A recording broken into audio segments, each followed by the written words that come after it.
पूरा notes description में डाल दिया गया है, आप लोग वहाँ से नोट्स लेके यूज कर सकते हैं। और ज्योग्राफी का भी जो नोट्स होगा वो डाल दिया जाएगा लास्ट वीडियो में, ठीक है। नेशनल इकोनॉमी, अच्छा नेशनल इकोनॉमी का मतलब क्या होता है? इकोनॉमी का मतलब आर्थिक रूप से, क्या होता है? इकोनॉमिकली नहीं बोलता, इकोनॉमिकली आर्थिक रूप से। तो हम लोग इस चैप्टर में देखेंगे और ये इजी भी है, बस खाली ध्यान से सुनना है इसको। अब लाइफ लाइन, किस तरह से वो लाइफ लाइन, हमारी इकोनॉमी का लाइफ लाइन है क्या क्या, वो देखना है। सबसे पहले किसी देश के बारे में कैसे पता करेगा कि कौन देश डेवलपमेंट है?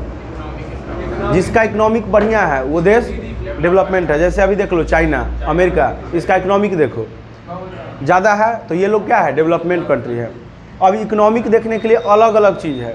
कोई किसी का जैसे पर कैपिटा इनकम चेक करता है कि पर कैपिटा इनकम कितना है, कोई क्या देखता है?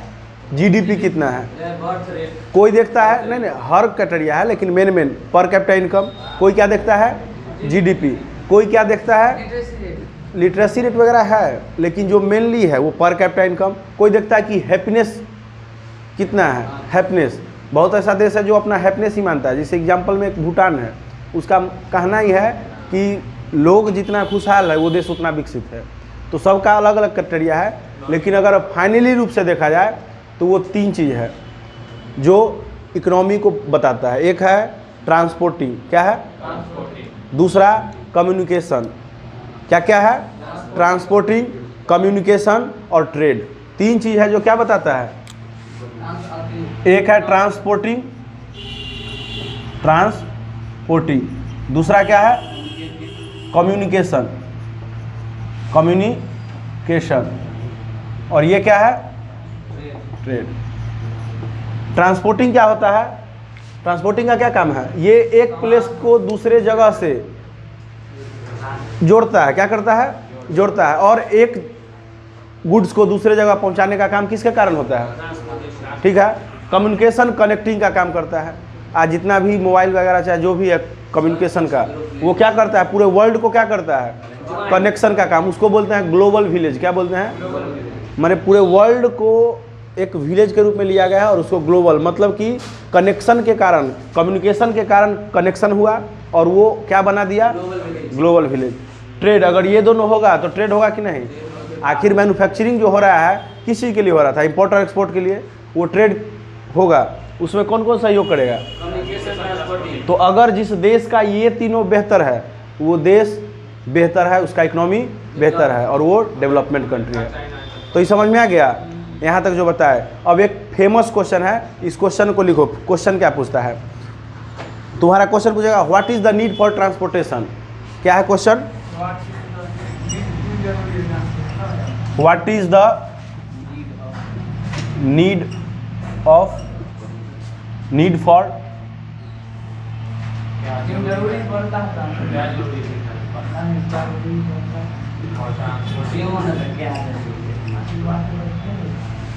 ट्रांसपोर्टेशन के लिए सबसे पहले क्या जरूरी है? क्यों जरूरी है? व्हाई, व्हाट एंड व्हाई, ये भी पूछ सकता है, ठीक है।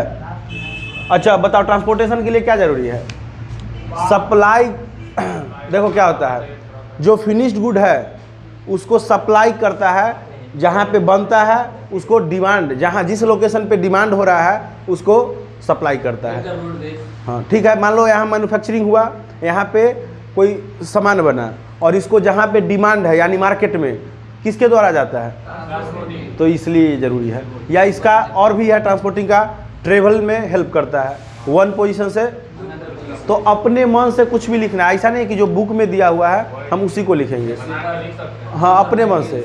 हाँ और क्या क्या हो सकता है देखो, यही भी लिख सकते हैं कि फिनिश्ड गुड्स को डिमांड लोकेशन के जगह पर, या बोलते हैं कि after the products of industry, मतलब प्रोडक्शन के बाद उस सामान को लोगों तक पहुंचाना।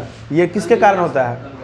ट्रांसपोर्टेशन के कारण होता है, ठीक है। लोगों का कनेक्टिविटी एक प्लेस से दूसरे प्लेस पर किसके कारण होता है? तो कोई भी पॉइंट अपने मन से लिख सकते हैं, ठीक है, ठीक है। We can travel from one position to another by due to the help of transportation. समझ में आ गया? तो ये क्वेश्चन जो आज हम लिख रहे हैं उसको एक बार लिखते जाना कि क्वेश्चन ये सब पूछा हुआ क्वेश्चन है। ठीक है। इसको अलग अलग रूप से पूछेगा कि what is the need for transportation, why transportation is necessity, ठीक है। तो किसी तरह से पूछेगा, लिखना वही है कि ट्रांसपोर्टेशन का क्यों और क्या किस लिए ज़रूरत है, ठीक है। तो इसको इस क्वेश्चन को लिख लो, लिख लिया। अब सेकेंड, ट्रांसपोर्टेशन के बाद क्या आता है? कम्युनिकेशन। कम्युनिकेशन का क्या काम है? कनेक्ट करना। अब ट्रांसपोर्टेशन में तो समय लगता है, मतलब चीज़ों को इतना शॉर्ट कर दिया है कि अब यहीं से बैठे बैठे हम लोग क्या कर लेते हैं, पता कर लेते हैं। नहीं, वो तो फिर अलग चीज़ है, कम्युनिकेशन का ही डिपार्टमेंट है ऑनलाइन डिलीवरी वाला। लेकिन हम लोग क्या कर लेते हैं, यहीं से बैठे बैठे कि कितना माल किसको चाहिए, कहाँ कितना सप्लाई होना है, क्या मतलब सब चीज़ किसके कारण हो रहा है। तो ये टाइम को शॉर्ट करता है। किसको करता है? टाइम को शॉर्ट करता है। कम्युनिकेशन का समझ में आ गया। ट्रेडिंग, ट्रेडिंग का क्या है? व्यापार। व्यापार तब होगा जब ये दोनों हमारे लिए क्या होगा। अब मान लो हमारे पास किसी चीज़ का रिसोर्सेज बहुत ज़्यादा है और अब ट्रांसपोर्टेशन फेलियर है, ठीक है, कम्युनिकेशन फेलियर है, तो वो रिसोर्स एक जगह से दूसरी जगह जा पाएगा क्या? और वो नहीं जाएगा तो ट्रेड होगा। तो अगर ट्रेड ही नहीं होगा तो इकोनॉमी का क्या होगा। तो हमारे लिए तीनों जरूरी है। इसलिए कभी कभी पूछता है why transporting, communication and trade are complementary to each other. क्या कॉम्प्लीमेंट्री का मतलब? कॉम्प्लीमेंट्री हिंदी में पढ़ा ना, मैथ में भी कॉम्प्लीमेंट्री एंगल, हिंदी में उसको बोलते हैं पूरक एंगल। क्या बोलते हैं? पूरक कोण। यानी वो तीनों एक दूसरे का पूरक कैसे है, ठीक है। तो क्वेश्चन ये भी लिख लेना, why transporting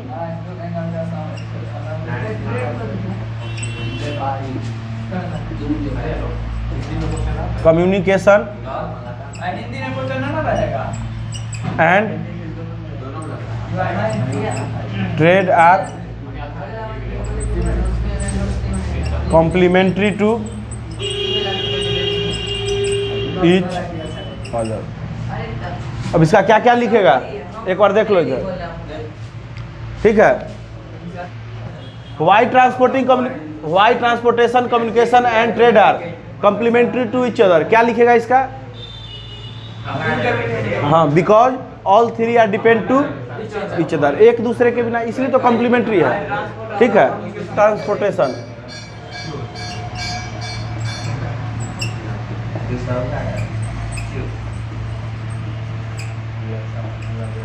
means of transportation का मतलब क्या है? कितने तरह से हम लोग ट्रांसपोर्टेशन करते हैं। क्या कितने तरह से? तो तीन ही रास्ता है ना, कि चौथा रास्ता कोई है? पहला, सबसे पहले रोड, ठीक है, या इसको हम बोल सकते हैं लैंड। फिर क्या है? वाटर। और फिर क्या है? एयर, ठीक है। ये मीन्स ऑफ ट्रांसपोर्टेशन हो गया। अब लैंड पे तीन प्रकार से होता है, एक होता है रोडवेज, दूसरा रेलवेज।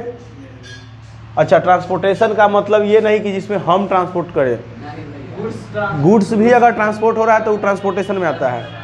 तो लैंड पे रोडवेज, रेलवेज और पाइप लाइन्स। वाटर में क्या क्या होगा?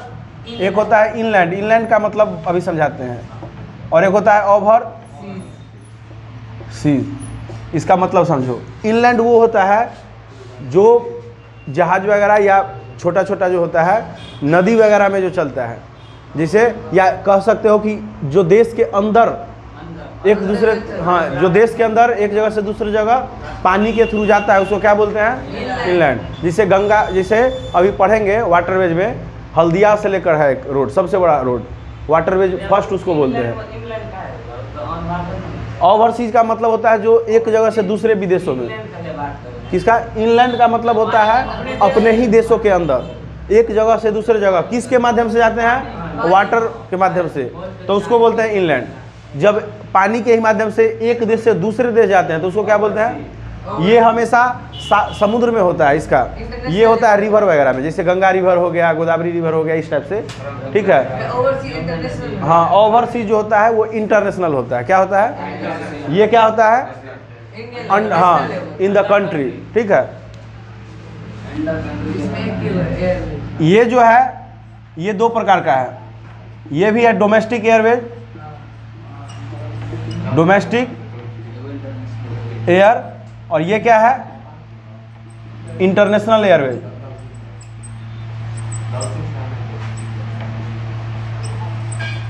अच्छा, डोमेस्टिक एयरवेज भी दो प्रकार का है, एक है पब्लिक अंडरटेकिंग। क्या है पब्लिक अंडरटेकिंग? इसका मतलब क्या होता है, जिस एयरवेज पे कोई भी लोग क्या है एक जगह से दूसरी जगह जा सकता है। अच्छा, इंटरनेशनल में भी है पब्लिक, ऐसा नहीं कि लोग विदेश नहीं जाता है, लेकिन उसकी चर्चा एनसीईआरटी में नहीं है, तो हम लोग को नहीं करना है। तो ये है पब्लिक अंडरटेकिंग, और ये क्या है प्राइवेट एयरवेज। प्राइवेट,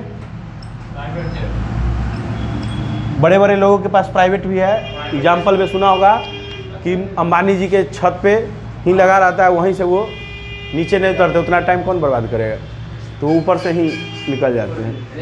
ठीक है, अब हम लोग को किसका चर्चा करना है, रोडवेज का। रोडवेज क्या है, जब हम एक जगह से दूसरे जगह किसके माध्यम से जाते हैं, रोड के माध्यम से जाते हैं, तो उसको क्या बोलेंगे, रोडवे। अब एक चीज़ समझ लो, कुछ जो लिख लो, इंडिया पूरे वर्ल्ड में दूसरा सबसे बड़ा रोड, मतलब इंडिया में पूरे विश्व में सबसे ज़्यादा रोड कहाँ पे है, इंडिया में। तो इंडिया के पास 2.3 नहीं 56 लिख लो, 56 लाख किलोमीटर। ठीक है, कितना लाख किलोमीटर है, विश्व का सबसे ज़्यादा, दूसरा सबसे ज़्यादा, सेकेंड लार्जेस्ट कंट्री। ठीक है, फर्स्ट में चाइना है। समझ में आ गया? हाँ, इंडिया सेकेंड लार्जेस्ट,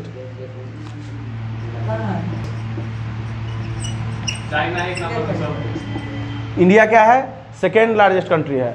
अब इतना समझ लो कि इस 56 लाख किलोमीटर का 1.9%, कितना 1.9% NH रोड है। NH का मतलब अभी आगे भी पढ़ना है, नेशनल हाईवे। लेकिन एक ताज्जुब की बात है कि इतना लाख किलोमीटर में 1.9% क्या है, लेकिन 40% मतलब ट्रांसपोर्टिंग जो होता है वो हैंडल करता है NH। कितना परसेंट, हमारा जितना भी ट्रांसपोर्टिंग होता है, रोड का परसेंटेज NH कितना है 1.9%, लेकिन 40% ट्रांसपोर्टिंग हैंडल कौन करता है, यहीं से होता है। इसका रख रखाव सेंटर करता है, कौन करता है, आगे भी पढ़ना है, CPWD। ठीक है, सेंट्रल पब्लिक वर्क डिपार्टमेंट। ठीक है, तो ये हम अभी देखेंगे।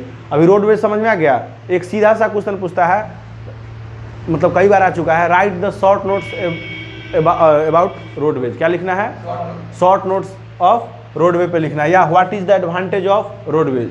ये दो क्वेश्चन फेमस क्वेश्चन है। क्या क्या क्वेश्चन है, right short notes about roadways, ठीक है। या लिखेगा एडवांटेजेज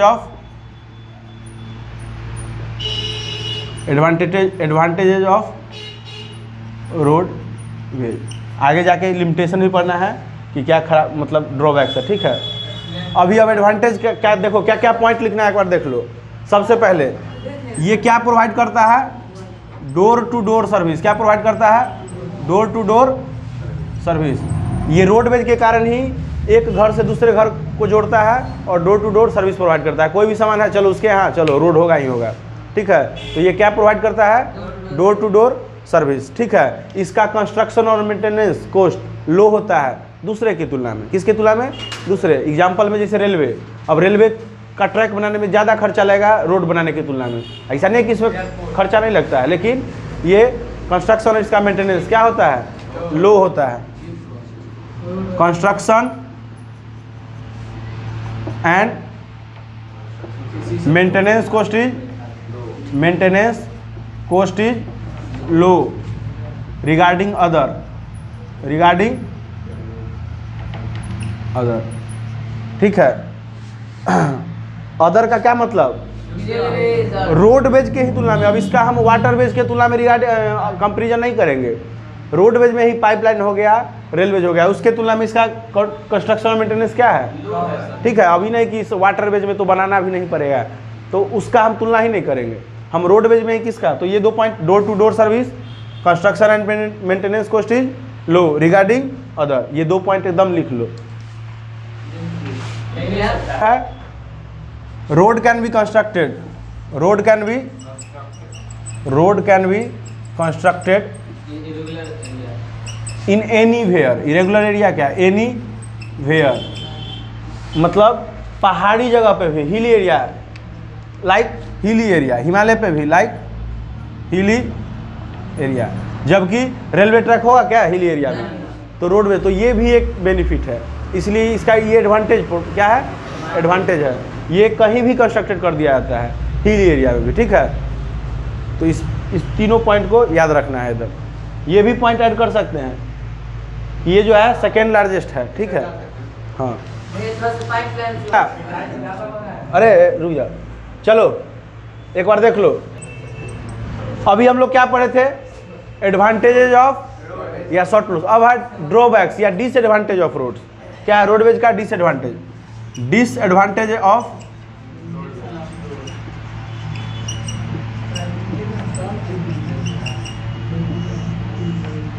अब डिसएडवांटेज में क्या क्या पॉइंट लिखना है एकदम ध्यान दे दो। पहला, रोड्स आर इनएडिक्वेट, इसका मतलब क्या होता है, इनसफिशिएंट वे, इनसफिशिएंट, इसका मतलब समझो, हमारे पॉपुलेशन के हिसाब से जितना रोड जरूरी है वो कम है, हमारे पॉपुलेशन के हिसाब से जितना रोड चाहिए वो भी क्या पड़ जाता है, कम पड़ जाता है। सोचो इतना होने के बावजूद भी रोड का इनसफिशिएंट है, इनएडिक्वेट है, ठीक है। उसमें most of the road are unmetalled, क्या लिखेगा दूसरा, most of the roads are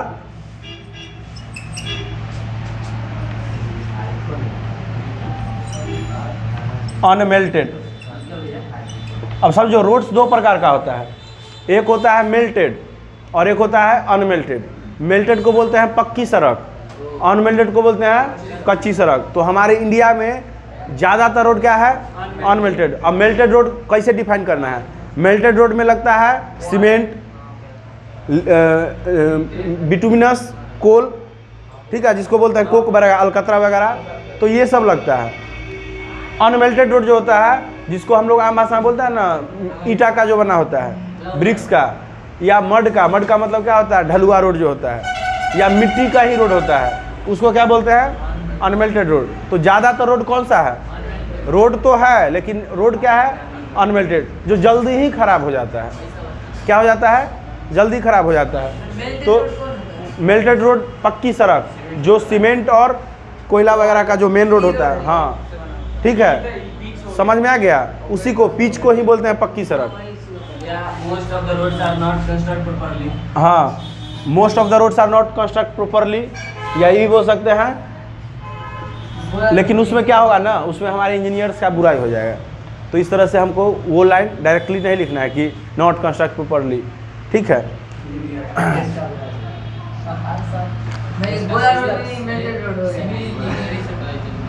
यहाँ तक समझ में आ गया, ठीक है। थर्ड पॉइंट क्या लिखेंगे,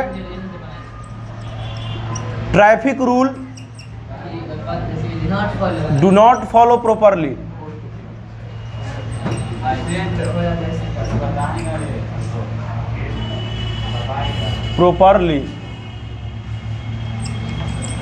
अब ट्रैफिक रूल फॉलो नहीं होता है, जिसके कारण क्या होता है, एक्सीडेंट होता है। क्या होता है, accident. Due to this more accidental case, more road accident.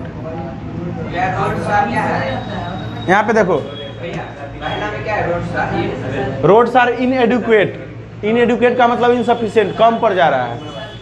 Most of the roads are unmetalled, traffic rule do not follow properly by the people, due to this more road accident, ठीक है।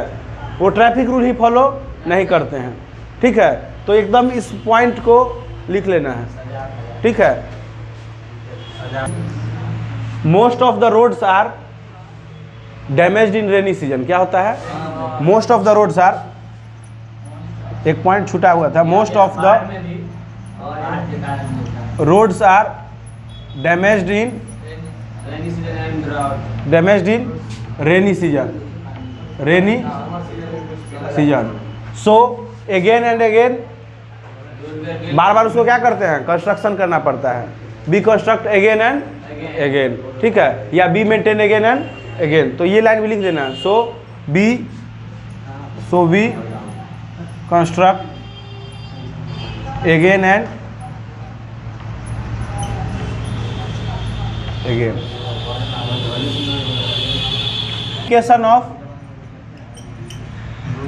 Classification of roadways. अच्छा, इसका classification हम किस basis पे करते हैं?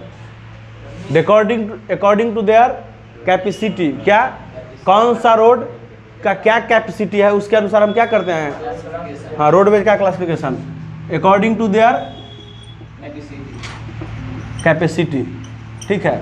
Capacity, क्षमता के आधार पर हम क्या करते हैं? रोडवेज का क्लासिफिकेशन। इसको मेनली 6 पार्ट में डिवाइड करना है, एकदम 6 पॉइंट इस तरह से याद रखना है। सबसे पहले गोल्डन क्वाड्रिलेटरल,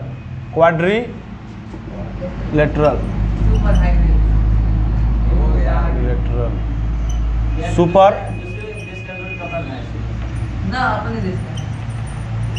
ठीक है, गोल्डन क्वाड्रिलेटरल सुपर हाईवेज। उसके बाद आता है सेकंड नंबर पे नेशनल हाईवे। क्या आता है? National highways, NH, short form में क्या बोलते हैं? NH। उसके बाद आता है state highways, STATE, state highways, ठीक है। इसके बाद आता है बॉर्डर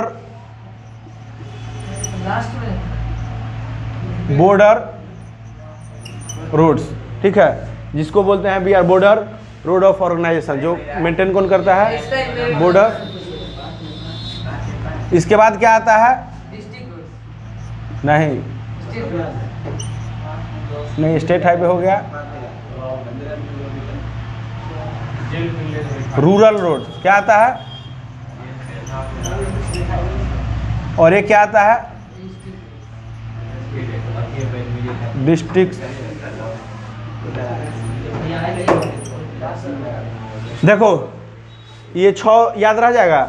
सबसे पहले गोल्डन क्वाड्रिलेटरल, उसके बाद नेशनल हाईवे, उसके बाद स्टेट हाईवे, उसके बाद बॉर्डर रोड्स, उसके बाद रूरल रोड्स, उसके बाद डिस्ट्रिक्ट रोड्स। इसको आराम से समझो, क्या कि यहाँ से क्वेश्चन पूछता है। सबसे पहले classification of road according to their capacity. Golden quadrilateral क्या होता है? देखो, गोल्डन क्वाड्रिलेटरल को समझने के लिए, अच्छा ये लिख लिया है, इसको मिटा देते हैं ताकि बारी बारी से समझाने बने। हाँ, लिख लो। क्वाड्रिलेटरल सुपर हाईवेज, इसका नाम है स्वर्णिम चतुर्भुज। अब इस होता क्या समझो, ये 4 मेजर मेट्रोपॉलिटन सिटीज, क्या है? 4 मेजर मेट्रोपॉलिटन सिटीज को जोड़ता है। याद करना, कोलकाता से, कहाँ से? कोलकाता से। मान लो ये इंडिया है, क्या है?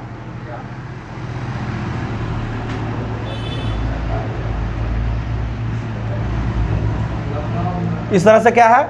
इंडिया रफली। यहाँ पे क्या है? कोलकाता। क्या है? कोलकाता। कोलकाता से क्या जोड़ते हैं? चेन्नई। क्या जोड़ते हैं? कोलकाता। अभी तो ये सी से हो गया है, कोलकाता, चेन्नई, ठीक है। चेन्नई से कहाँ? महाराष्ट्र,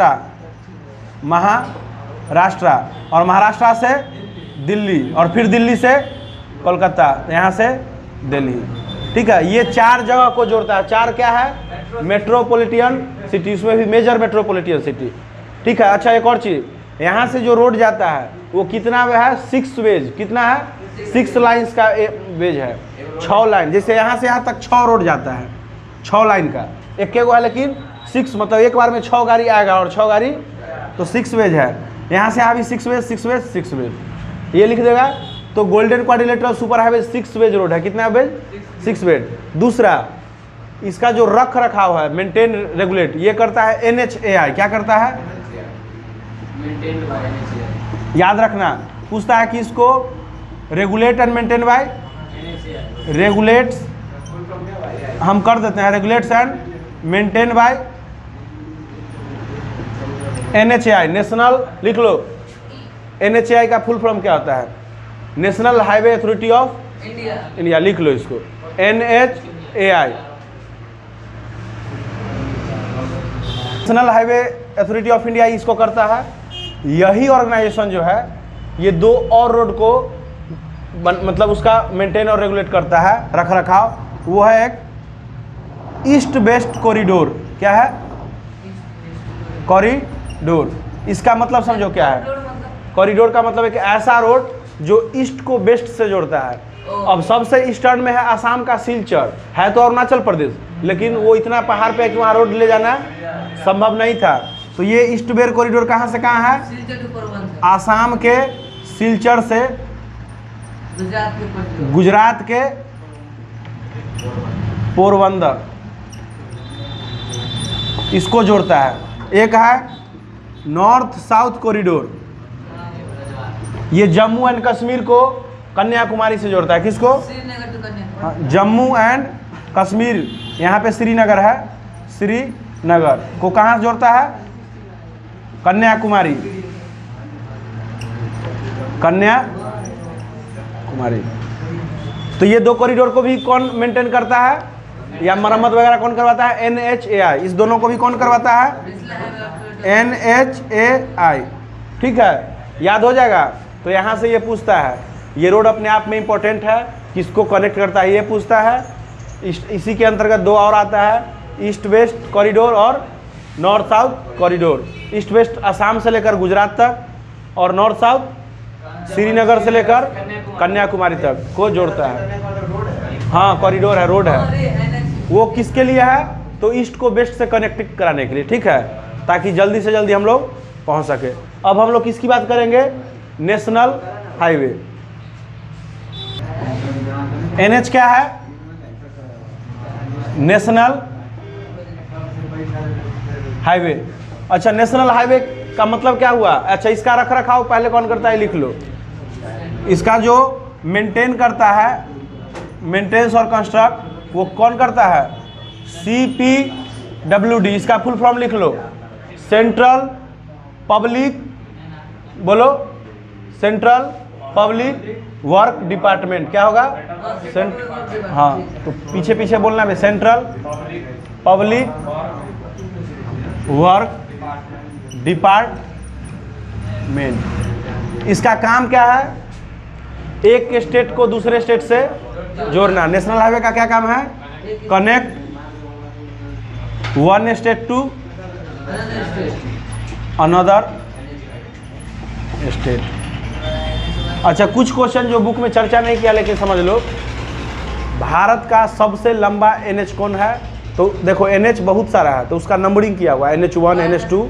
तो भारत का सबसे पहले NH7 था जो वाराणसी से कन्याकुमारी तक था। अब NH44 हो गया जो श्रीनगर से लेकर कहाँ तक? कन्याकुमारी तक, उसी को आगे मिला दिया है। तो सबसे लंबा हाई नेशनल हाईवे कौन है? NH44, 3745 kilometre. लिखना है तो लिख लेना। NH लॉन्गेस्ट नेशनल हाईवे क्या है? Longest national highway NH40। पहले कौन था? 7, अब कौन है? NH44। ये कितना लंबा है? 3745 किलोमीटर। कितना? 3745 किलोमीटर। सबसे छोटा जो है NH47A है, वो एक झील के द्वीप में है, वेम्बनाड झील है, वहीं पे वेलिंगटन द्वीप करके है, केरल में। कहाँ? वो वाराणसी से लेकर कन्याकुमारी। अब उसी को जो पहले 2369 किलोमीटर का था। कितना? 2369। पहले जो था NH7, ये मात्र 2369 किलोमीटर था। ये कहाँ से था? वाराणसी से लेकर कन्याकुमारी। पूछेगा नहीं, कन्याकुमारी। हम ऐसे ही जस्ट फॉर नॉलेज के लिए बता रहे हैं। ये अब इसी को आगे जोड़ के श्रीनगर तक पहुंचा दिया है।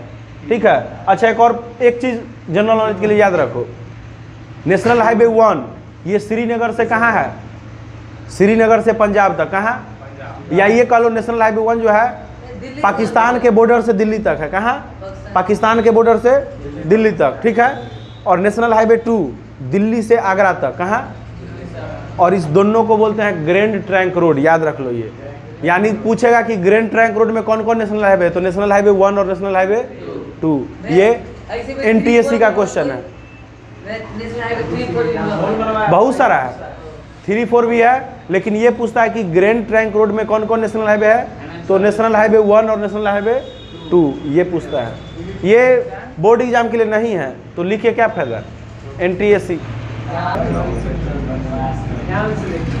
अब इसको देख लो, ये क्या है?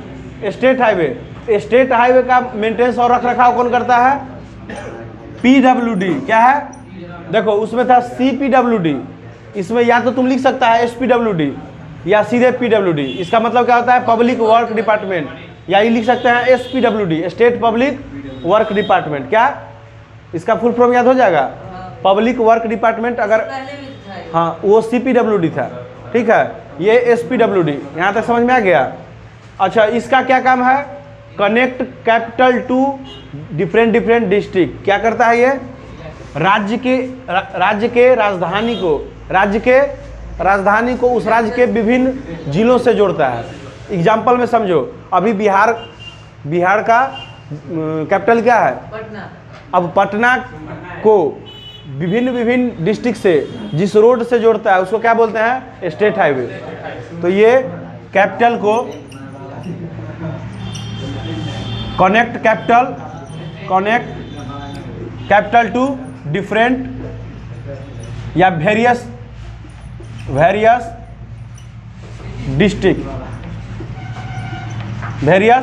डिस्ट्रिक्ट, इसको जिस रास्ते से जोड़ता है उसको क्या बोलते हैं? State highway. इसका रख रखाव कौन करता है? PWD। तो ये समझ में आ गया। थर्ड हम लोग का है बॉर्डर रोड्स। कौन सा रोड्स? Border road. इसका जो रख रखाव और मेंटेन करता है वो है बॉर्डर रोड्स ऑफ ऑर्गेनाइजेशन।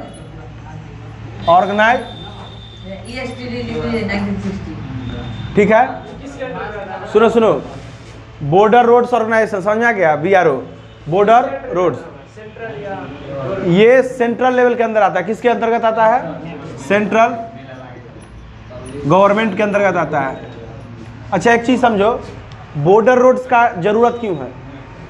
अभी हाल फिलहाल देखा होगा ना कि चाइना गलवान घाटी तक तोप लेके पहुंच गया, ये लेके।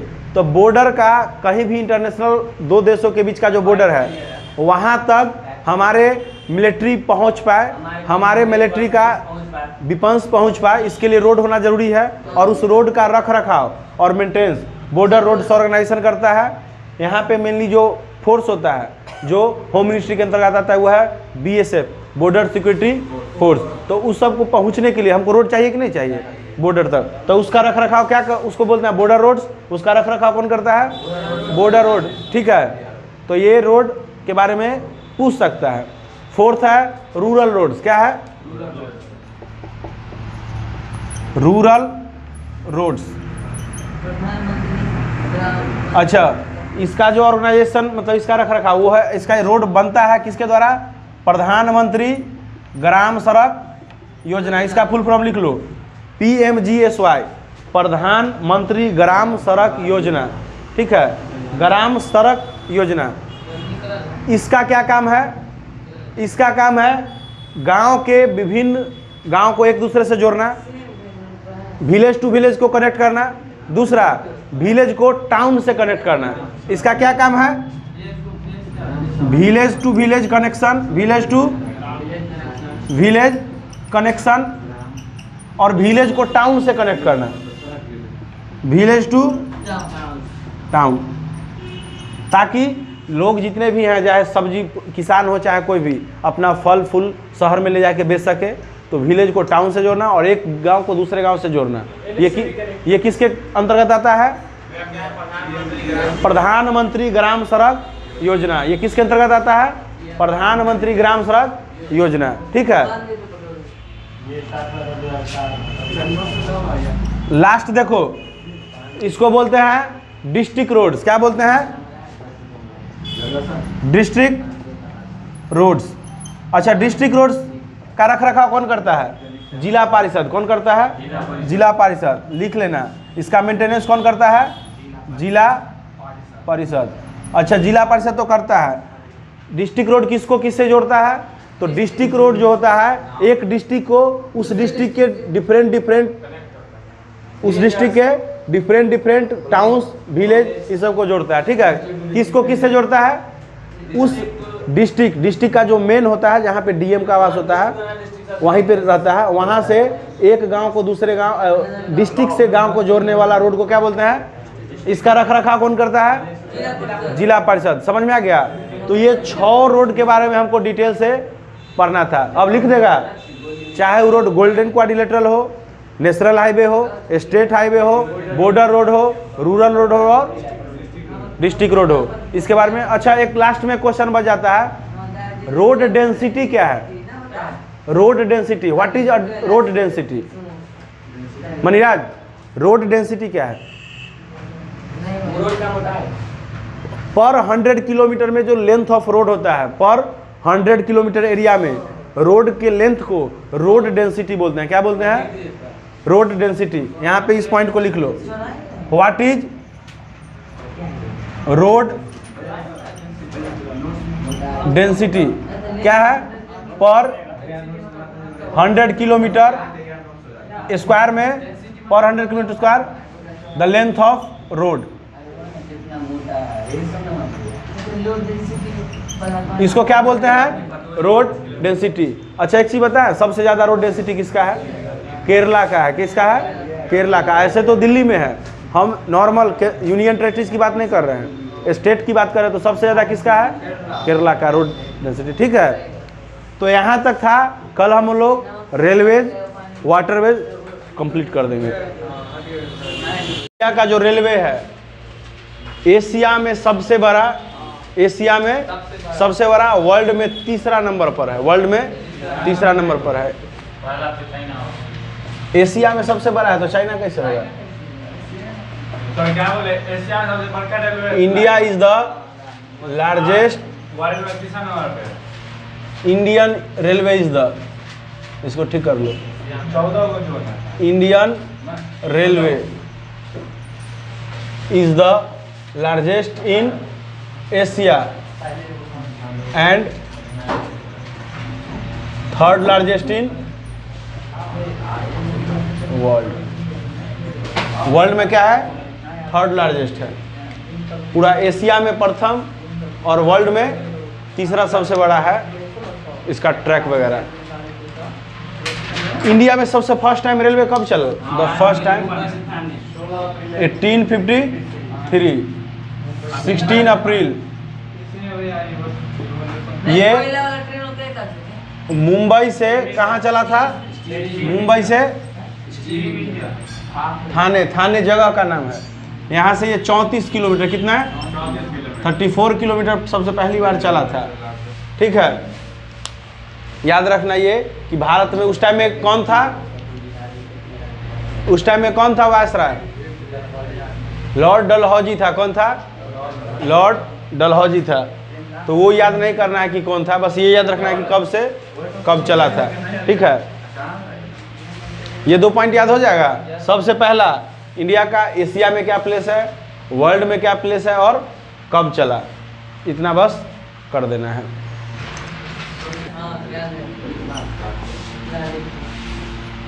Advantages of railway.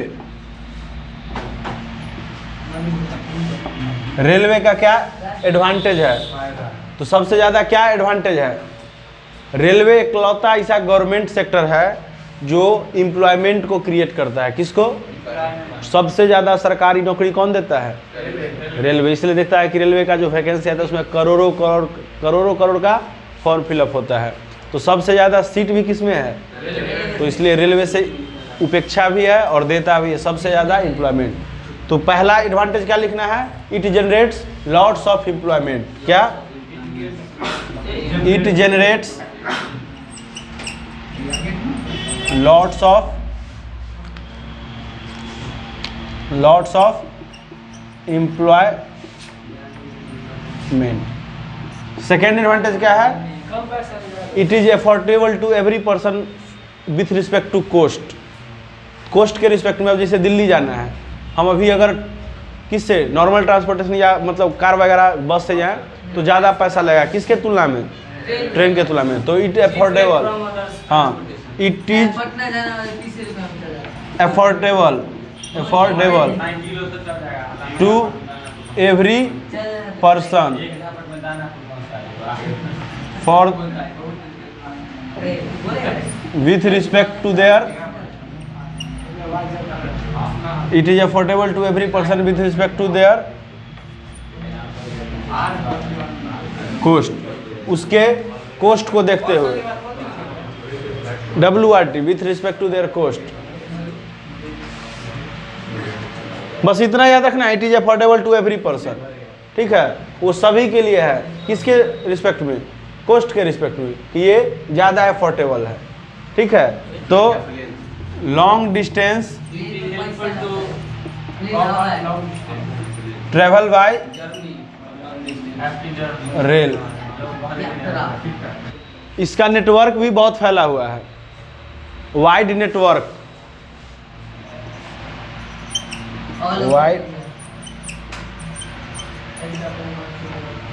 Wide network, ठीक है। तो ये 3-4 पॉइंट याद रखेगा। क्या क्या है? सबसे पहला, it generates lots of employment, it is affordable to every person with respect to their cost, long distance travel by railway, wide network, इसका जो नेटवर्क है बहुत ज़्यादा है, मतलब हाँ, लेकिन ये है कि रोड के तुलना में इसका नेटवर्क कम है। रोड क्या है? डोर टू डोर देता था, ये डोर टू डोर नहीं देता है, लेकिन लगभग हर जगह हो रहा है, ठीक है।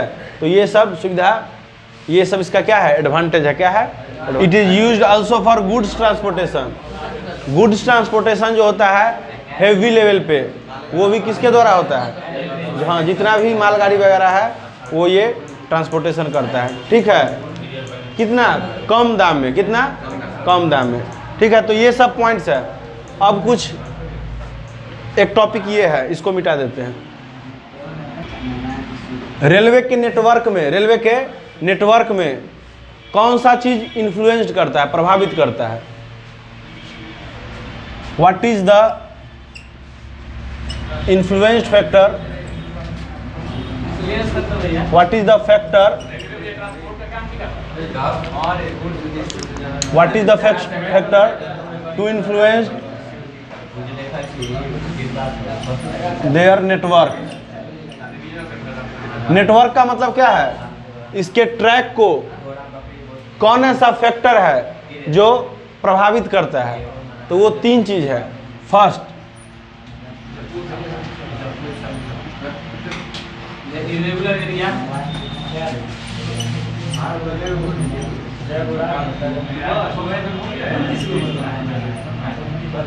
Physiological geographic. क्या होता है?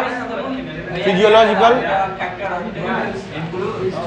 What the factor, what is the factor to influence their network?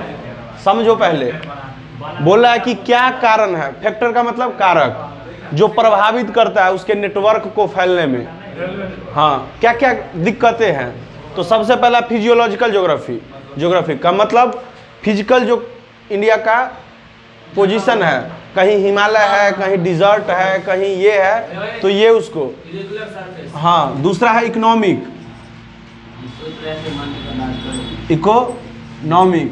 Third क्या है? एडमिनिस्ट्रेटिव। इसको यहाँ से क्वेश्चन पूछता है, ठीक है। What is the factor to influence their network? ये इस तरह का क्वेश्चन पूछ चुका है। तो क्या क्या है? फिजियोलॉजिकल ज्योग्राफिक, इकोनॉमिक और एडमिनिस्ट्रेटिव। अब फिजियोलॉजिकल ज्योग्राफी का देखो 3 पॉइंट है।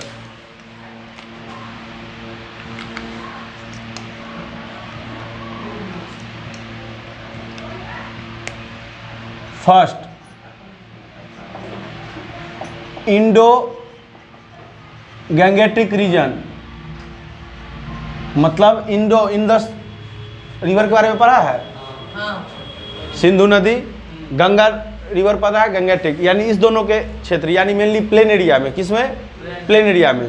प्लेन एरिया में ट्रैक लगाने में दिक्कत नहीं है, ट्रैक लग जाता है, मतलब ट्रैक उसका आसानी से हो जाता है। लेकिन दिक्कत क्या है, प्लेन एरिया में नदी भी बहुत ज़्यादा है, और जहाँ जगह जगह नदी होगा तो वहाँ जगह जगह क्या लगेगा?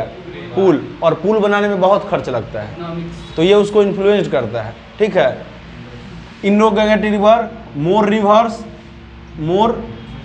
Reverse due to this more bridges are required, so they highly costly. influenced, इसका स्पेलिंग सही कर लो, इन्फ्लुएंस्ड, Influenced मतलब क्या होता है? प्रभावित करना, इन्फ्लुएंस्ड देयर नेटवर्क। ठीक है, सेकेंड क्या है? Hilly area. सेकेंड क्या है? हिली। अब पहाड़ी जगह, अब पहाड़ी जगह पर कैसे ट्रैक बिछाएगा? तो जगह जगह टनल खोदना पड़ता है, हाँ, पहाड़ को काट के उससे गुजारा जाता है, तो ये इसमें बहुत खर्चा लगता है। Due in hilly areas many problem to construct railway track, so we use tunnel, they are more expensive,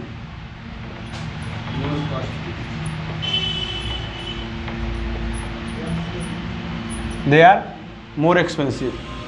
ये तो ठीक है, यहाँ फिर भी हो जाता है टनल करने के बाद।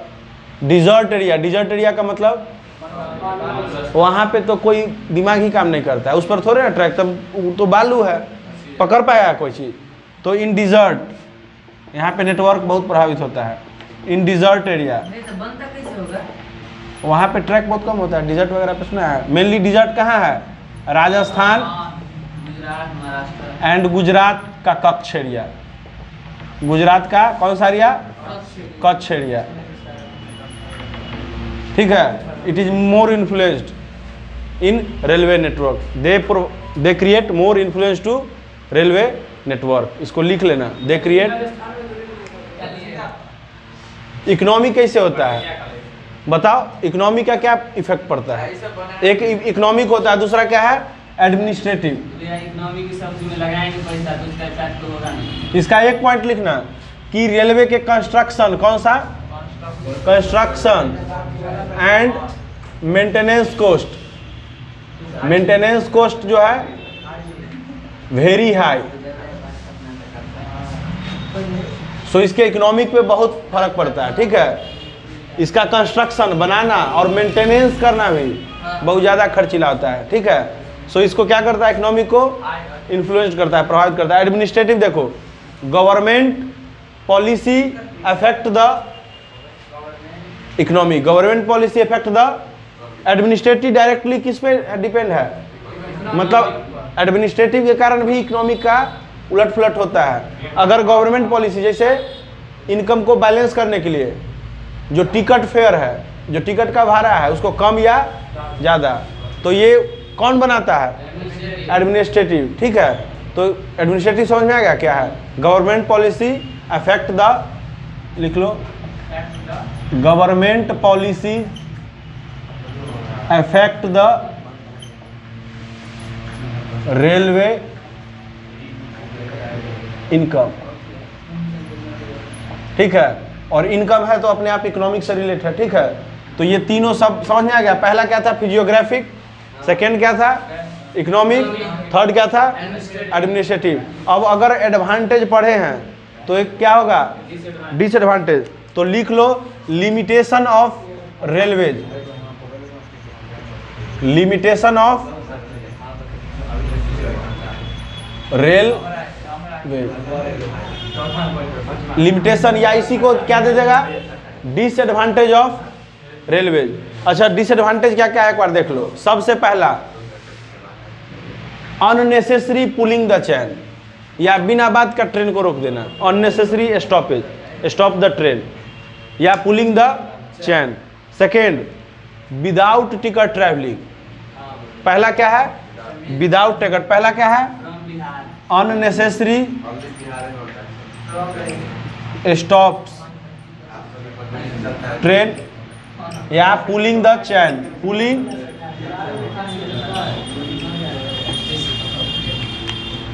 सेकेंड क्या है? Without buying a without ticket travelling. Without ticket यानी टिकट के बिना चढ़ता है, जिससे किसको नुकसान होगा? एडमिनिस्ट्रेटिव को या उसके रेलवे के इकोनॉमिक को। ठीक है, थर्ड पॉइंट बताओ। Very costly to prepare railway construction. वो तो हो गया हाई। हाँ, ये भी हो सकता है।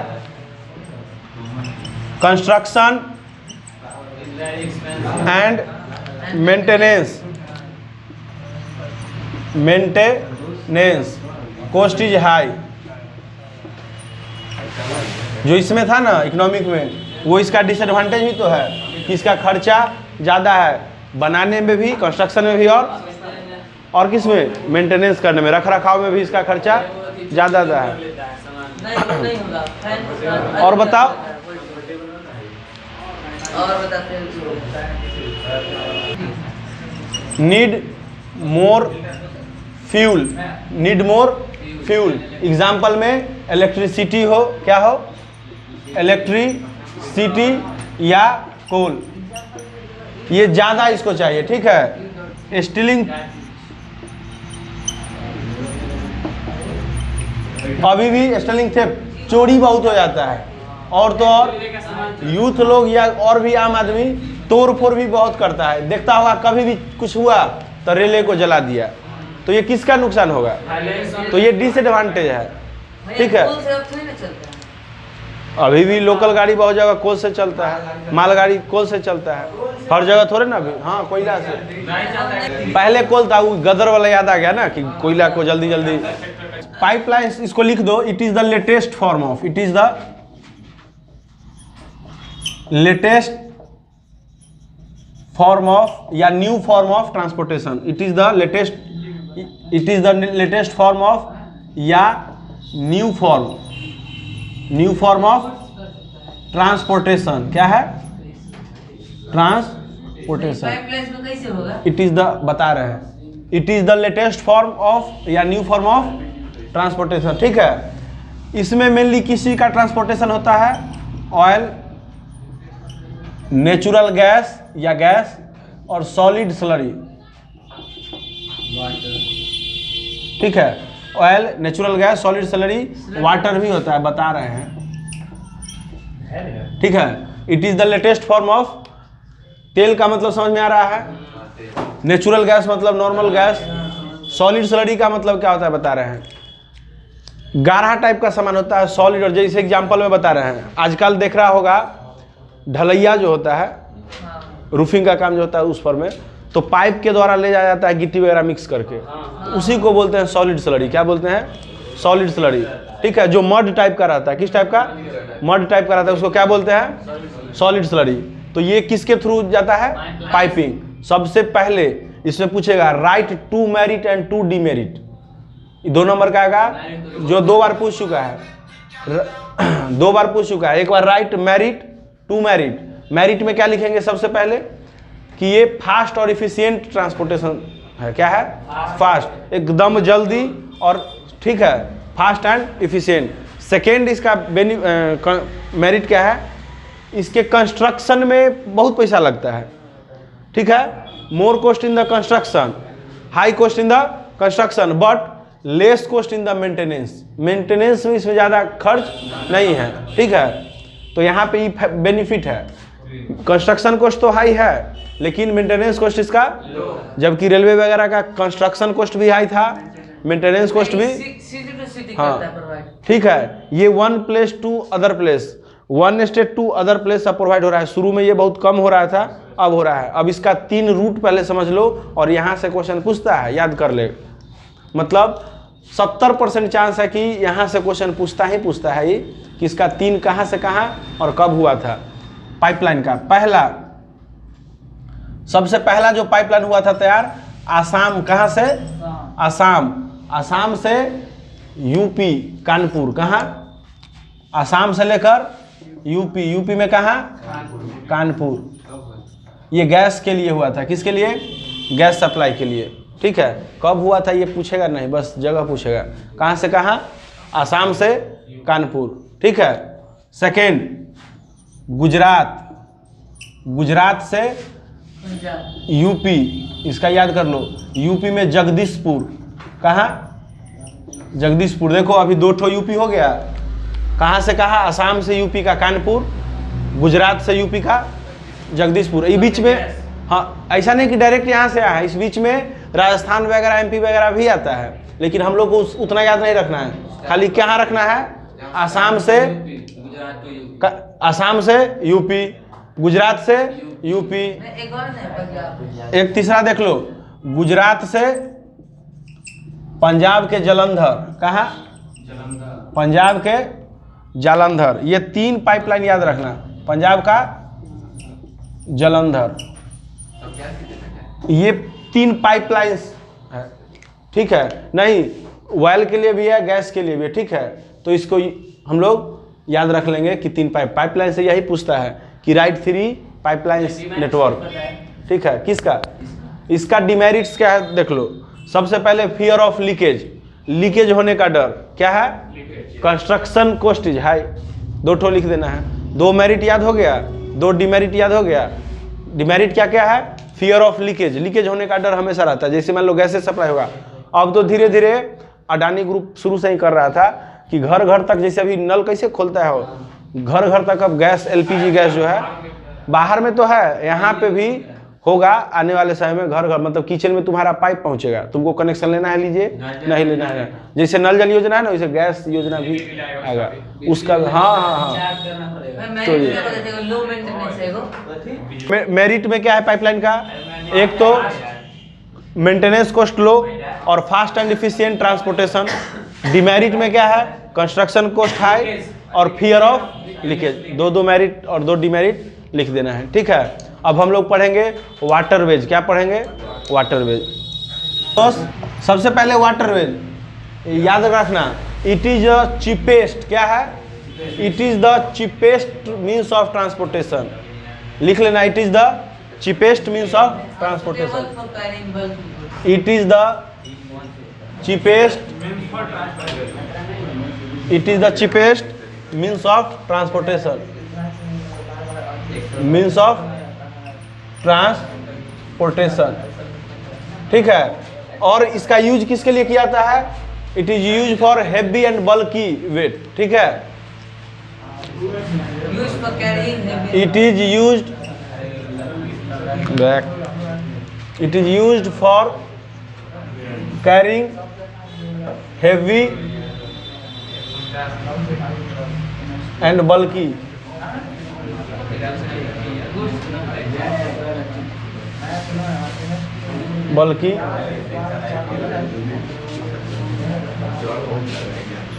weighted। ठीक है, समझ में आ गया। और तो और इसका मेनली यूज किया जाता है ट्रेडिंग के लिए। क्या, किसके लिए, trading. It is used for trading.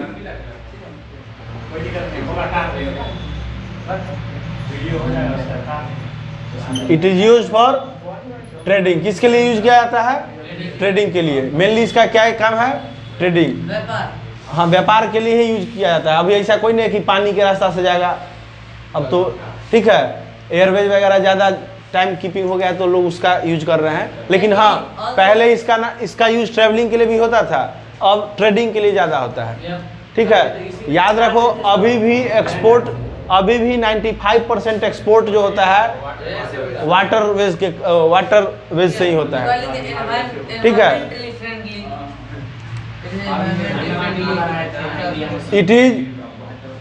It is economically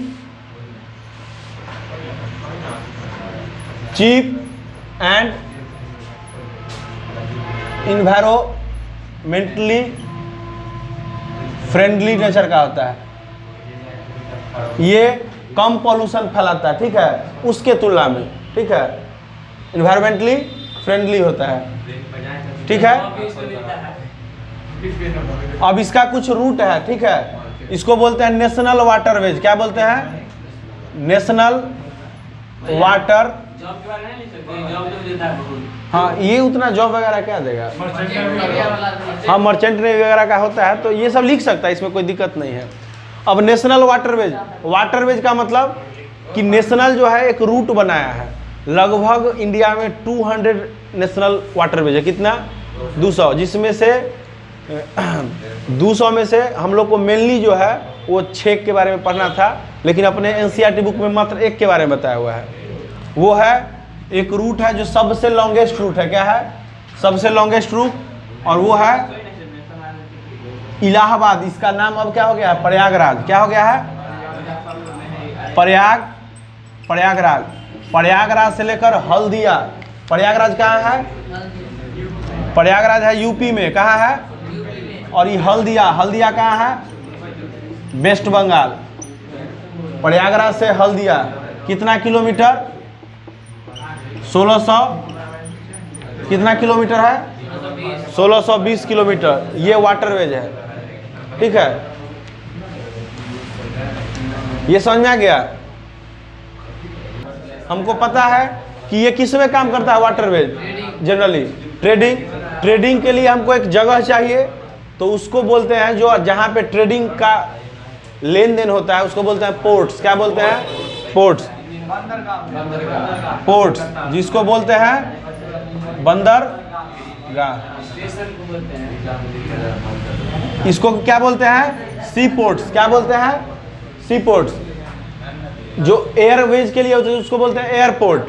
जो इसके लिए होता है वाटर के लिए उसको सी पोर्ट। याद रखना, भारत में 12 जो है मेजर, क्या है? मेजर सी पोर्ट्स, और लगभग 200 जो है नॉन मेजर, मतलब छोटा छोटा। कितना? छोटा छोटा। तो मेनली हमको किसके बारे में बात करना है? मेजर। बताया ना कि 95% एक्सपोर्ट और इंपोर्ट इसी मेजर सी पोर्ट से होता है। कितना? 95% एक्सपोर्ट और इंपोर्ट जो देश का इंटरनेशनल लेवल पे होता है, कहाँ से होता है? अब इसके बारे में कुछ पोर्ट्स के बारे में पढ़ना है, जहाँ से पूछता है।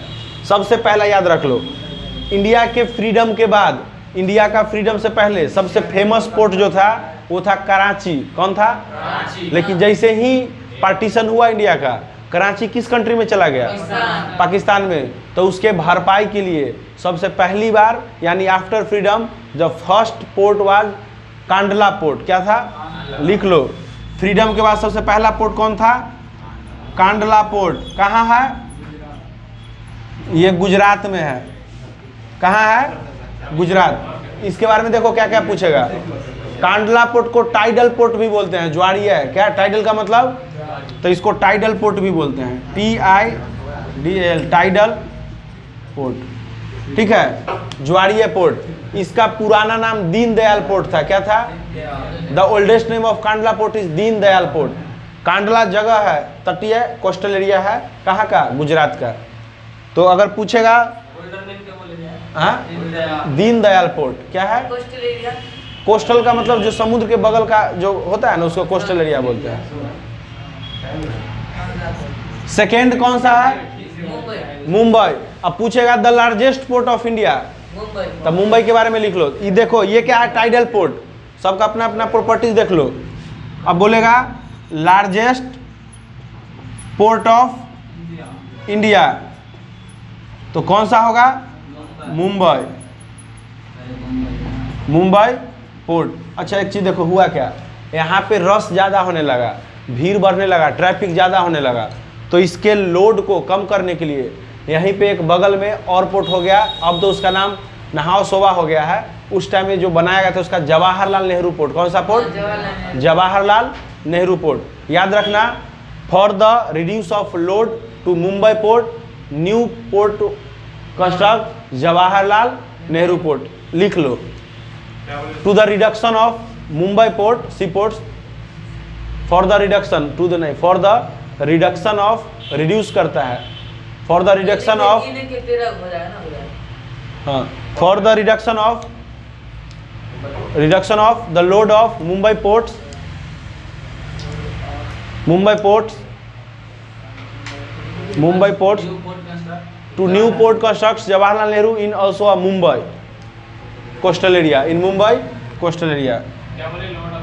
मरना को Reduce the cost of Mumbai port, reduce the load of Mumbai coast, reduce, हाँ, the load of Mumbai port, reduce the load of Mumbai port. क्या किया जाता है? New port बनाया जाता है जवाहरलाल। कंस्ट्रक्ट, क्या किया गया? Construct new port in Mumbai,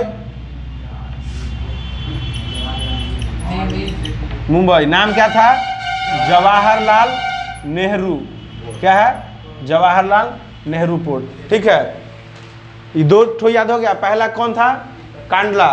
देखो इतना बार बोल रहे हैं कि अभी याद हो जाएगा। कांडला पोर्ट क्या है? इंडिपेंडेंस के बाद सबसे पहला।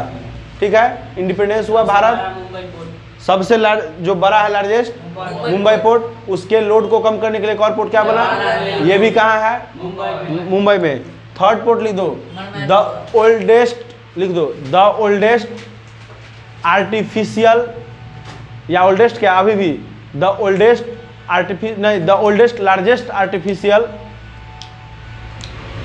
आर्टिफिशियल में भी बड़ा, ऐसे तो एक आर्टिफिशियल पोर्ट इज चेन्नई। कहाँ है? Port in Chennai. चेन्नई में सबसे बड़ा कृत्रिम पोर्ट है। ठीक है, कृत्रिम का मतलब बनाया गया पोर्ट है। कुछ पोर्ट नेचुरली है, लोकेशन ही नेचर ऐसा दिया कि वहाँ पे पोर्ट का काम होने लगा, गाड़ी का रुकना खुलना। आर्टिफिशियल कहाँ है? चेन्नई। ठीक है, 3 हो गया। फोर्थ लिखो, मारमागांव पोर्ट। लिखो गोवा में मारमागांव पोर्ट, यहाँ पे लिख देते हैं मारमागांव पोर्ट, ये है गोवा। इसके बारे में यहाँ से ज़्यादा इसलिए पूछा जाता है, इसको लिख देना ब्रैकेट में। 50% आयरन का, कितना?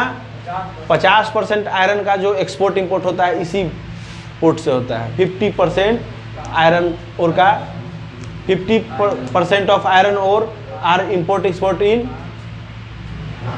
मारमागोवा पोर्ट। वेज, अच्छा एयरवेज का क्या मतलब है? एयरवेज का मतलब जिसमें हम लोग न लैंड का यूज, ऐसा नहीं है कि लैंड का यूज नहीं करते हैं। एरोप्लेन पे चढ़ने से या हेलीकॉप्टर पे चढ़ने से पहले हम लोग कहाँ पे जाते हैं? पोर्ट पे, एयरपोर्ट पे। एयरपोर्ट पे तो होता है, लेकिन वैसा रूट जो हवा के माध्यम से या एयर के मीडियम से हम कहाँ एक जगह से दूसरी जगह जाते हैं, हाँ, तो उसको क्या बोलते हैं? एयरवेज। एयरवेज के बारे में सबसे पहले एडवांटेज और डिसएडवांटेज। एडवांटेज क्या है देख लो, एडवांटेजेज पॉइंट वाइज याद रखना है। सबसे पहला ये क्या होता है? कंफर्टेबल। क्या होता है? कंफर्टेबल होता है। सेकेंड क्या होता है? फास्टेस्ट होता है। क्या होता है? सबसे पहले कंफर्टेबल का मतलब आरामदायक होता है, फास्टेस्ट होता है। उसके बाद प्रेस्टिजियस होता है। क्या होता है? प्रेस्टिजियस। इसका मतलब होता है प्रतिष्ठित। नहीं सुनता है कि फ्लाइट से आया, तो प्रतिष्ठा मतलब ये ट्रेवल जो है एक इज्जत को बताता है, मतलब कि अपने स्टेटस को दिखाता है, तो इसलिए इसको बोलते हैं प्रेस्टिजियस। क्या बोलते हैं? प्रेस्टिजियस। याद है? तो क्या क्या लिखना है?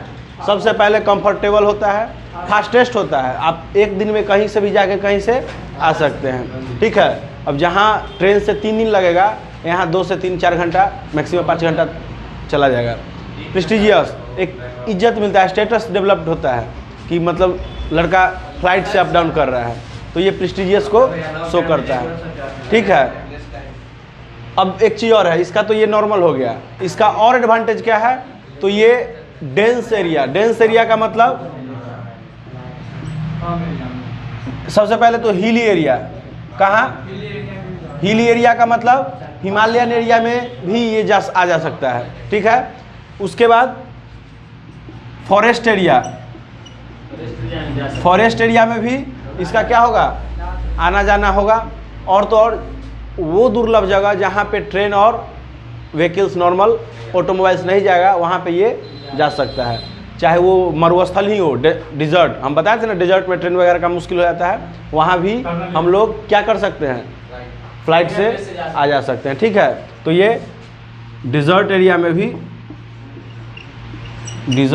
भी आ जा सकते हैं। तो ये 6 पॉइंट को अपने लैंग्वेज में क्या कर देना है, एक्सप्लेन कर देना है। सबसे पहले कंफर्टेबल, उसके बाद fastest, prestigious, hill area, forest area और डिजर्ट एरिया, इस सब एरिया में जा सकते हैं जहां हम लोग नॉर्मल नहीं जा सकते हैं। ठीक है, तो ये है एडवांटेज। अब डिसएडवांटेज क्या है,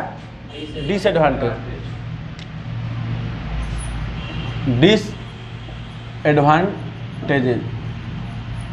ठीक है, डिसएडवांटेज में क्या होगा, ये सबसे पहले तो ये क्या होगा, एक्सपेंसिव होगा। क्या होगा, एक्सपेंसिव होगा। तो एक्सपेंसिव होगा या कॉस्टली होगा। क्या होगा, कॉस्टली। कॉमन पीपुल इसको क्या कर सकेगा, अफोर्ड नहीं कर सकता है, तो unaffordable to common people, unaffordable to common people.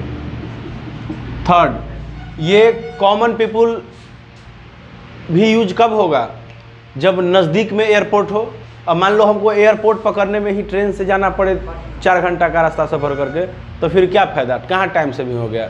तो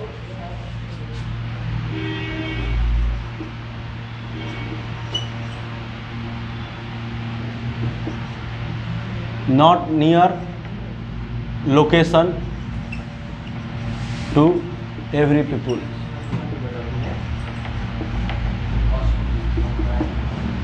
एक्सपेंसिव है, costly, unaffordable to common people, not near location to every people. नज़दीक के लोकेशन में, सारे पीपुल के नज़दीक के लोकेशन में नहीं ना है। जो मान लो शहर में रह रहा है, बगल में एयरपोर्ट है तो यूज कर लेगा। अब जिसको एयरपोर्ट जाने में ही लग जाएगा काफ़ी समय, तो उससे अच्छा वो ट्रेन से दूसरे स्टेट में चला जाएगा। तो ये सब प्रॉब्लम क्या है, डिसएडवांटेज को शो करता है। कि क्या करता है, डिसएडवांटेज। दूसरा, बार बार इससे एक आध बार जाया जा सकता है, बार बार नहीं जा सकता है। एक बार लोग क्या करेगा, खर्च करके जाएगा भी। लेकिन ऐसा है कि मान लो दिल्ली 3 बार जाना पड़े, तुम फ्लाइट से जाओगे, बहुत एक्सपेंसिव है। ठीक है, हाँ, तो वो तो फिर अलग है। जरूरी नहीं ना कि तुम एसी में ही जाओ, प्राइवेट में भी तो मतलब नॉर्मल पैसेंजर या फिर फर्स्ट क्लास स्लीपर या थर्ड क्लास, एसी में भी तो 3 कैटेगरी है ना, फर्स्ट क्लास, सेकंड क्लास, अलग अलग है। तो अलग अलग उसमें भी अलग अलग ट्रेन है, राजधानी है, गरीब रथ है, अलग अलग है, तो अलग अलग कॉस्ट लगता है। लेकिन इसमें तो ये सब डिसएडवांटेज एयरवेज का, नेशनलाइज्ड का। अच्छा, नेशनलाइज्ड का मतलब क्या होता है,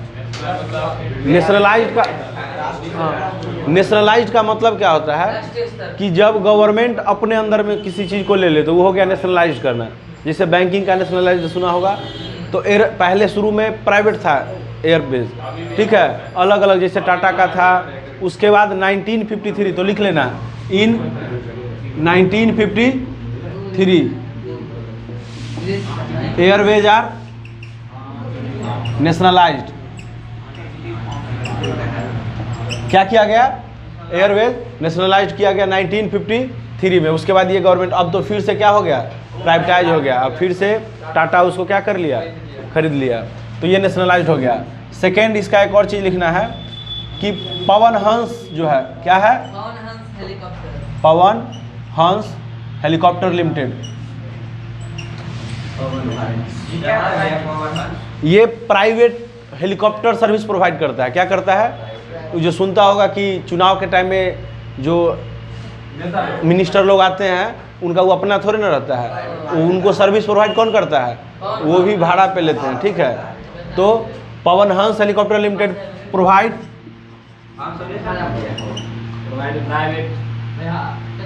प्राइवेट सर्विस। अब कितना में देगा उसके लिए तो तुमको उससे कंसल्ट करना पड़ेगा। बस ये है कि Pawan Hans helicopter limited provide private service. ठीक है, ये बिजनेसमैन को भी देता है, मिनिस्टर वगैरह को भी देता है। हाँ, हर चीज़ के लिए होता है। तो बिजनेसमैन और मिनिस्टर लोग को भी देता है। थर्ड क्या है, एक स्पेशल प्रोविजन है, क्या है, special provision to north east country. North east country बताएगा नॉर्थ ईस्ट कंट्री क्या है। नॉर्थ ईस्ट कंट्री का मतलब हो गया उधर अरुणाचल, आसाम, वो 7 ब्रदर्स एंड 7 सिस्टर 1 ब्रदर जो है, नॉर्थ ईस्ट स्टेट्स। कौन सा, नॉर्थ ईस्ट स्टेट। तो उधर स्पेशल प्रोविजन है country, north east states of country. वहाँ पे क्या होता है, airways provide to common people. Common people यहाँ भी कॉमन पीपुल के लिए है, लेकिन कॉमन पीपुल के लिए पे करना है वहाँ पे कुछ छूट के साथ, और वहाँ चूँकि कोई दूसरा माध्यम नहीं है तो स्पेशल प्रोविज़न, एक प्रोविज़न बनाया गया है। वहाँ पे इतना ना क्या है बताए नहीं, फॉरेस्ट है, रिवर है, ये है वो है, मतलब पहाड़ टाइप का हिल एरिया है, तो वहाँ पे हर आदमी का आना जाना इसी से होता है, एयरवेज नहीं होता है। क्या होता है, एयरवेज। नॉर्मल भी वहाँ पे ज़्यादा है, जब जाना है तो जैसे यहाँ पे ट्रेन का टाइमिंग है ना, वहाँ एयरवेज का भी टाइमिंग बना हुआ है, जब जाना है यहाँ से वहाँ जाइए। चूँकि हाँ, तो ये स्पेशल प्रोविज़न उसी लोग के लिए है, काहे कि इसका दूसरा विकल्प ही नहीं है उतना। ठीक है, तो इस पॉइंट को लिख लेना है, समझ में आ गया, ये 3 पॉइंट लिख लेना है। तो एयरवेज यही था। इसका कुछ एयरपोर्ट है जो ज़्यादा नहीं पूछता है, तो उसके बारे में ज़्यादा, लेकिन मैप में हम एक बार देख लेंगे उसको। ट्रांसपोर्टेशन, कम्युनिकेशन का मतलब हमारा विचार, हमारा व्यक्ति या हमारा कोई सामान एक जगह से दूसरे जगह जाए जिसमें हम वहाँ पे नहीं जाएं, बस मेरा क्या हो, या तो मेरा कोई संवाद, मैसेज, या फिर कोई सामान एक जगह से दूसरी जगह चला जाए मेरे बिना गए, उसको क्या बोलते हैं, कम्युनिकेशन। जिसमें मेरा कोई फिजिकल मूवमेंट ना हो, इसको क्या बोलते हैं, कम्युनिकेशन। ये कोई नया प्रथा नहीं है, it is not a new phenomena, ये बहुत पुराना है। तुम लोग उसका नाम सुना है, शेर खान वगैरह का, हुमायूं वगैरह को जो रहा था, उससे भी पहले ये सब चलता था। उसके टाइम में थोड़ा सा डेवलप्ड हुआ था, ठीक है। उस टाइम में मतलब तुगलकाबाद उधर साउथ के तरफ तक जाता था मैसेज, या यहाँ तक सुन लो कि पानी भी वहाँ जब कैपिटल बना था तो पानी भी दिल्ली से जाता था, उसका ट्रांसपोर्ट हो, कम्युनिकेट हो, मतलब उसका क्या होता था, ट्रांसपोर्टेशन ही होता था। लेकिन हाँ, तो उसको कम्युनिकेशन ही बोलते हैं, क्या बोलते हैं, कम्युनिकेशन। अब देखो हाँ, लेकिन इस टाइम नाउ डेज इसका पेस मॉडर्न टाइम में जो है पेस चेंज हो गया है। पहले धीरे धीरे जाता था, अब क्या होता है, जल्दी चला जाता है। तो पेस ऑफ चेंज आया है मॉडर्न टाइम में, क्या हुआ है, पेस ऑफ चेंज। तो इसको लिख लेना, but pace of change in modern time. ठीक है। अब ये 2 प्रकार का होता है। कितने प्रकार का होता है, 2 प्रकार का। एक होता है पर्सनल कम्युनिकेशन, दूसरा क्या होता है, मास कम्युनिकेशन। पर्सनल कम्युनिकेशन क्या होता है, जब किसी खास आदमी का सेपरेट रूप से कोई कम्युनिकेट हो। आजकल जो चला है ना व्हाट्सएप चैटिंग, उसमें भी 2 प्रकार का होता है। एक होता है मास, स्टेटस जो लगता है वो मास कम्युनिकेशन हो गया, यानी एक बार हम स्टेटस लगाए और हमारे साथ जो भी है सब क्या हो गया, देख रहा है, तो वो हो गया मास कम्युनिकेशन। तुम किसी खास आदमी से व्हाट्सएप पे बातचीत लगे हो एकदम रात में व्हाट्सएप पे, हाँ, मतलब मास कम्युनिकेशन का मतलब कि एक बार में बहुत आदमी उसका क्या करे, हाँ, तो उसको क्या बोलते हैं, मास कम्युनिकेशन। पर्सनल का मतलब तुम्हारा मैसेज कोई सेपरेट आदमी के लिए कम्युनिकेट हो रहा है, तो उसको क्या बोलते हैं, पर्सनल कम्युनिकेशन। एग्जाम्पल बहुत सारा है, मैसेज हो गया, मैसेंजर हो गया, व्हाट्सएप में भी, तो ये सब क्या हो गया, पर्सनल। मास कम्युनिकेशन क्या हो गया, जैसे टीवी पे कोई न्यूज आ रहा है, क्या आ रहा है, तो क्या कोई न्यूज एक आदमी देखेगा, न्यूज़ तो बहुत आदमी देखेगा। टीवी पे मैच आ रहा है, तो ये मास कम्युनिकेशन हो गया, जो एक बार में कई लोगों का उसका क्या कर सकता है, कम्युनिकेट कर सकता है। एक बार में हम कई लोगों को कम्युनिकेट, जैसे यूट्यूब के माध्यम से अभी जो मेरा वीडियो हो रहा है, ये मास कम्युनिकेशन हो गया। इसमें तो कई आदमी भी देख सकता है ना, तो ये क्या हो गया, मास कम्युनिकेशन। समझ में आ गया पर्सनल और मास। एग्जाम्पल में लिख देना, मैसेज वगैरह इसमें लिख देना, news, all India radio, TV, ये सब क्या हो गया, जितना भी हो सकता है, तुमको तो पता ही है कि क्या बोलते हैं। अब देखो कुछ पॉइंट जिसको याद कर लेना है। Indian postal network in the largest in the world, क्या है, पूरे वर्ल्ड में इंडियन पोस्टल जो है वो सबसे बड़ा है, ठीक है। हाँ, उसमें बहुत कुछ आता है, फिल्म इंडस्ट्री वगैरह आता है, लेकिन हमको क्या याद करना है, Indian postal network is the largest in the world. It handle parcel as well as personal written communication. Parcel का मतलब सामान को भी हैंडल करता है और पर्सनल जो रिटेन कम्युनिकेशन होता है, ठीक है, उसको भी क्या करता है, हैंडल करता है इंडियन पोस्टल। ये दोनों को इस यही करता था। पहले देखता होगा कि भारत डाक सेवा इंडिया जो होता था इसी प्रकार से चिट्ठी को भी पहुंचाता था और हमारे सामान को भी पहुंचाता था। अब तो स्पीड पोस्ट वगैरह सब आ गया है जल्दी पहुंचाने के लिए, लेकिन पहले भी क्या होता था, इसी के थ्रू होता था। 2 टाइप्स ऑफ मेल होता है। कितना types of mail? 2 types, first class mail और second class mail. First class mail में कार्ड और इन्वेलप हो गया, क्या हो गया, कार्ड हो गया, इन्वेलप हो गया, या लाइट मात्रा में कोई प्रसादी वगैरह हो गया, उसको क्या बोलते हैं, फर्स्ट क्लास पे क्या बोलते हैं, फर्स्ट क्लास। सेकेंड क्लास में बुक हो गया, पैकेट हो गया, रजिस्टर हो गया, या फिर न्यूज़पेपर वगैरह, ये क्या हो गया, सेकेंड क्लास, ठीक है। अब यहाँ देखो, air lifted between station both land and air, ये लैंड के माध्यम से और एयर के माध्यम से भी क्या होता है, एक जगह से दूसरे जगह कम्युनिकेट करता है। इसको क्या बोलते हैं, जैसे तुम चिट्ठी भेजा, अब नज़दीक में है तुमको भेजना, तो थोड़ी ना वो एयर से जाएगा, लैंड के माध्यम से वो पहुंचवा देगा। काम किसका है, इंडियन पोस्टल का। तो इस प्रकार के कम्युनिकेशन को फर्स्ट क्लास बोलते हैं। क्या बोलते हैं, फर्स्ट क्लास। जहाँ पे न्यूज, जहाँ पे बाई एयर ही जाना पड़े, उसको क्या बोलते हैं, सेकेंड क्लास। अब फैसिलिटेट क्विक, अब इसका क्या, कम्युनिकेशन का क्या फ़ायदा है, facilitate quick delivery of males in large town and city. बड़े बड़े शहरों में, बड़े बड़े नगरों में ये तुरंत क्विक क्या करता है, क्विक फैसिलिटेट प्रोवाइड करता है। एग्जाम्पल, अच्छा ये 6 चैनल है जिसके थ्रू ये काम करता है। बहुत सारा चैनल है, ग्रीन चैनल हो गया, ठीक है, और भी कई प्रकार का चैनल, जो 6-7 चैनल जो मिल के ये क्या करता है, मेट्रो चैनल हो गया, ग्रीन चैनल हो गया, ये सब टाइप का चैनल इसको क्या करता है, फैसिलिटी को प्रोवाइड करवाता है। तो यहाँ तक हम लोग लिख लेंगे, अभी लिख लो। इंडिया में देखो, one of the largest telecom network in Asia. Telecom network का क्या मतलब है, टेलीकॉम एक अलग ही डिपार्टमेंट है इसका, ठीक है। आगे तुम लोग जाएगा, जब 12th करेगा तो एक ब्रांच आता है इलेक्ट्रॉनिक्स एंड टेलीकम्युनिकेशन। क्या होता है, इलेक्ट्रॉनिक्स एंड टेलीकम्युनिकेशन, ठीक है। तो ये लार्जेस्ट टेलीकॉम नेटवर्क एशिया का है। क्या है, इंडिया जो है एशिया का लार्जेस्ट टेलीकॉम नेटवर्क है। मोर देन 2/3, कितना, more than 2/3 of village already covered with STD facility. STD का मतलब क्या होता है, सुना है, अब तो खैर घर घर मोबाइल हो गया है। STD का मतलब होता है सब्सक्राइब ट्रंक डायलिंग। क्या है, सब्सक्राइबर ट्रंक डायलिंग फैसिलिटी ये है। पहले याद है, तुम लोग को याद होगा, 1 रुपया का सिक्का गिराओ यूज करो, तो ये उसके अंतर्गत ही आया था। अब तो घर घर क्या हो गया, मोबाइल हो गया। Government has made special provision. Telecommunication के प्रति गवर्नमेंट भी कुछ स्पेशल क्या करता है, प्रोविजन तैयार करता है। Integrating the development in space technology. अब वो कब काम करेगा, जब हम स्पेस टेक्नोलॉजी पे ज़्यादा अच्छा या उसको इंटीग्रेट करेंगे। तो integrating the development in space technology with communication technology, जब वहाँ पे डेवलपमेंट होगा तो कम्युनिकेशन टेक्नोलॉजी अपने आप क्या होगा, डेवलपमेंट होगा। तो गवर्नमेंट भी इसके लिए स्पेशल प्रोविजन, स्पेशल खर्च करता है इस पर, ठीक है। स्पेस मतलब कि स्पेस टेक्नोलॉजी को ठीक होगा करेगा तो अपने आप क्या होगा, कम्युनिकेशन टेक्नोलॉजी अच्छा होगा। अब मास कम्युनिकेशन पहले बताता क्या प्रोवाइड करता है। तो मास कम्युनिकेशन प्रोवाइड इंटरटेनमेंट, क्या प्रोवाइड करता है, मनोरंजन। देखता नहीं, फिल्म आता है, क्रिकेट आया, स्पोर्ट्स फुटबॉल, तो ये हमको क्या प्रोवाइड करता है, इंटरटेनमेंट। एंड क्रिएट्स अवेयरनेस, जरूरी नहीं कि हमेशा इंटरटेनमेंट ही दे, अवेयरनेस भी प्रोवाइड करता है। अवेयरनेस का मतलब जागरूकता, जैसे मौसम विभाग जो है ये किसानों को अवेयरनेस करता है कि 2 दिन बाद बारिश आएगा, ये आएगा, तो ये क्या करता है, अवेयरनेस, पब्लिक को क्या करता है, अवेयरनेस प्रोवाइड करता है। हाँ, ऑल, इसका कुछ एग्जांपल, ऑल इंडिया रेडियो, जिसको हम लोग यहाँ पे लिख देना छूट गया है, आकाशवाणी बोलते हैं, क्या बोलते हैं, उसी का, हाँ, ऑल इंडिया रेडियो। उसी तरह दूरदर्शन, ठीक है। इस तरह का जो भी है वो क्या करता है, अवेयरनेस भी करता है और इंटरटेनमेंट भी करता है।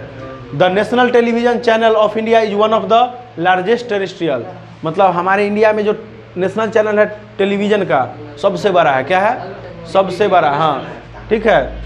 India is the largest producer of feature film in the world. सबसे ज़्यादा फिल्म प्रोड्यूस करने वाला कौन है, इंडिया। इसका अथॉरिटी किसके पास है, सेंट्रल फिल्म ऑफ वर्ल्ड, क्या है बताओ, सर्टिफिकेशन, क्या है, central film of world certification, ठीक है। यहाँ तक याद रखना, मतलब कि इसका जो अथॉरिटी है वो एक CFWC के पास है। किसके पास है? CFWC के पास, उसी के पास है। नहीं देखता है कि फिल्म पर बोर्ड जो है इसको इस सीन को कट करवा दिया, ये करवा दिया, तो उसके पीछे इसका क्या है? अधिकार है। CFWC सेंसर बोर्ड बोलते हैं। नहीं, हाँ लिख लो। हाँ, वही। तो CFWC इसका लिख लो, ठीक है। तो ये सब क्या है? कम्युनिकेशन का ही टाइप्स है। अब हम लोग क्या देखेंगे? ट्रेड। क्या देखेंगे? ट्रेड। सेंट्रल CWFC लिख देते हैं, CWFC central world of film certification लिख लो। Central world of film certification. तो क्या देखना है? ट्रेड। अब ट्रेड में देखो दो प्रकार का ट्रेड होता है। सबसे पहले ट्रेड होता क्या है? जब लोगों का गुड्स का आदान प्रदान, गुड्स पहले होता था गुड्स के बदले गुड्स, अब गुड्स के बदले मनी। तो गुड्स का आदान प्रदान पीपुल का पीपुल के बीच, एक स्टेट से दूसरे स्टेट के बीच, या एक स्टेट का अपने कंट्री के कहीं भी, और या एक कंट्री का दूसरे कंट्री के बीच, इसको क्या बोलते हैं?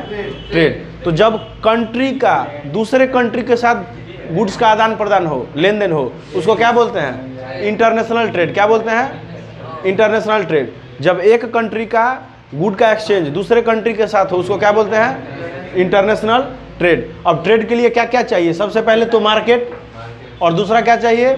रूट। रूट चाहे उस सी से हो, एयर से हो या लैंड से हो, तीनों किसी से हो, हमको रूट चाहिए कि नहीं चाहिए? रूट चाहिए, और मार्केट तो होना ही चाहिए। अब exchange of goods among people, states and countries is referred as trade. जो अभी बताया वही है। If between two countries is called, अगर दो देशों के बीच में एक्सचेंज हो तो उसको क्या बोलते हैं? International trade. अब advancement of international trade of a country. अब इंटरनेशनल ट्रेड जितना एडवांस्ड होगा हमारा देश का इकोनॉमी उतना ही, यानी हम बोल सकते हैं कि it is the economic barometer of country. अच्छा, बैरोमीटर क्या है? बैरोमीटर एक इंस्ट्रूमेंट है या डिवाइस है जो प्रेशर को मेजर करता है। किसको? तो ये जस्ट लाइक बैरोमीटर, ये इकोनॉमिक कंडीशन को मेजर करता है। कौन? International trade. क्या? इंटरनेट। जितना ज़्यादा एडवांसमेंट होगा उतना ज़्यादा हमारा इकोनॉमी क्या होगा? काहे कि उतना ही फॉरेन करेंसी का इंक्रीजिंग होगा। ठीक है। अब no country can survive without international trade. बिना इंटरनेशनल ट्रेड के कोई कंट्री आज के दिन में सर्वाइव नहीं कर सकता है। कि एग्जाम्पल देख लो श्रीलंका का भी हाल फिलहाल में।